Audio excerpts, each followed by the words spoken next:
शांति। 13 जनवरी 2021 की साकार मुरली के मुख्य पॉइंट्स। आज बाबा ने विशेष हम ब्राह्मण बच्चे जो अभी इस ईश्वरीय पढ़ाई से दैवी गुण धारण कर रहे हैं उनकी चाल चलन का वर्णन कर रहे हैं। तो बाबा कह रहे हैं कि हम जो अभी ब्राह्मण बने हैं और भविष्य में फिर देव पद प्राप्त करेंगे, हमारी चाल चलन सब देवताओं जैसी होनी चाहिए।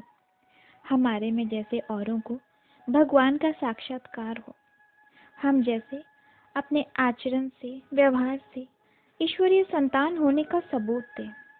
अभी संगम युग पर ही भगवान आकर ब्रह्मा बाबा के तन का आधार लेकर ज्ञान मुरली चलाते हैं। यह है जादुई मुरली जिसे सुनकर धारण करके हम मनुष्य से देवता बनते हैं। पूरे कल्प में ज्ञान रत्न बस अभी संगम युग पर ज्ञान सागर बाप ही आकर हमें देते हैं। हम ब्राह्मण बच्चे सब है होली हंस जो सिर्फ ज्ञान रत्न ही चुगते हैं और इन ज्ञान रत्नों को धारण कर उनको अपने स्वरूप में लाते हैं। यह तो वह अखूट धन है जिसको जितना बांटो उतना बढ़ेगा। बाबा ज्ञान की परिभाषा देते हुए कह रहे हैं कि खुद का और बाप का परिचय, यह है ज्ञान। मैं एक ज्योति बिंदु आत्मा हूँ और उस परम पिता परमात्मा की संतान हूँ, यह है ज्ञान। और इस सृष्टि के आदि मध्य अंत का नॉलेज है ज्ञान। जब बुद्धि में यह नॉलेज आ जाए तो फिर हमारे अंदर से इस पुरानी दुनिया का मोह, अपने शरीर के संबंध का मोह निकल जाता है। ज्ञान से सद्गति होती है, हम मनुष्य से देवता बनते हैं और पूरे 21 जन्मों तक सुख भोगते हैं। बाबा कह रहे हैं कि लौकिक में जो पढ़ाई करके उच्च पद वाली नौकरी करते हैं, इससे सिर्फ एक जन्म का ही सुख मिलता है, वह है हद की पढ़ाई। पर अभी संगम युग पर बाबा जो हमें अविनाशी ज्ञान रत्न दे रहे हैं, उससे हम पूरे 21 जन्म के लिए सुख में रहते हैं। यह है बेहद की पढ़ाई।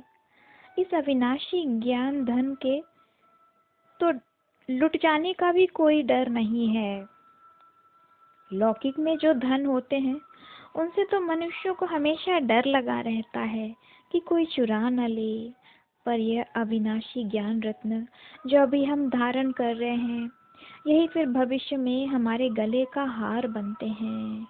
इन ज्ञान रत्नों के हीरे जवाहरात देवी देवता सतयुग में पहनते हैं, यानी कि यह ज्ञान की सीख ही व्यवहार बन जाती है। जो कम ज्ञान धारण करेंगे उनकी चाल चलन मिक्स होगी, कभी अच्छे से पेश आएंगे और कभी मूंझे हुए रहेंगे। और जो ज्ञान धारण करते ही नहीं, मुरली क्लास अटेंड करते ही नहीं, बाबा से योग युक्त रहते ही नहीं, मतलब वह ब्राह्मण है ही नहीं, वह बाबा के बच्चे कहलाने लायक ही नहीं।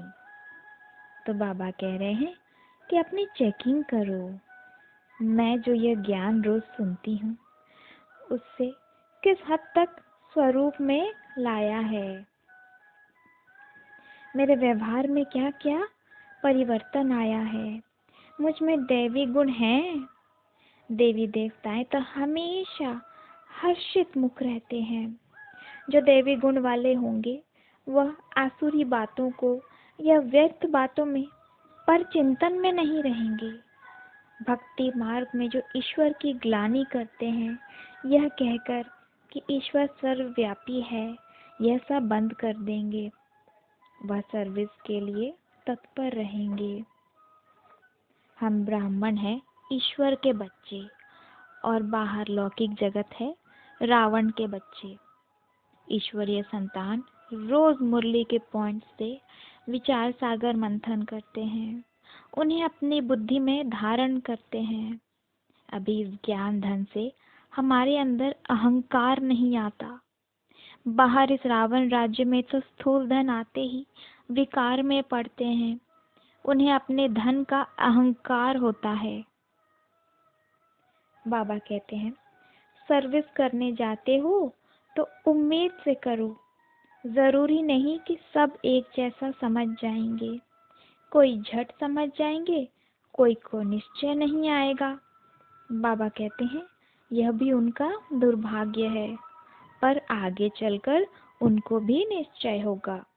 तो सर्विस में थकना नहीं है, पूरी उम्मीद से सर्विस करनी है। अभी हम सब पतित बन पड़े हैं, इसलिए पतित पावन बाप को बुलाते हैं कि आकर हमें पावन बनाओ। सतयुग में कोई भगवान को याद नहीं करता और ना ही वहाँ भगवान को आने की ज़रूरत पड़ती है, क्योंकि वह है पावन दुनिया। वरदान में आज बाबा ने कहा कि जो बच्चे बाप के स्नेह में सदा समाये हुए रहते हैं, उन्हें स्नेह के रेस्पॉन्स में बाबा से बाप समान बनने का वरदान प्राप्त हो जाता है।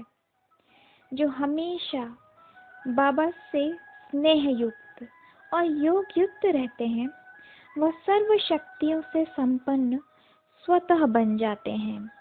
और जब सर्व शक्तियां सदा साथ हैं, तो विजय तो हुई पड़ी है। जिन्हें यह स्मृति रहता है कि सर्वशक्तिमान बाप हमारा साथी है, वह कभी किसी भी बात से विचलित नहीं हो सकते हैं। स्लोगन है, पुरुषार्थी जीवन में जो सदा संतुष्ट और खुश रहने वाले हैं, वही खुशनसीब है। अच्छा, ओम शांति।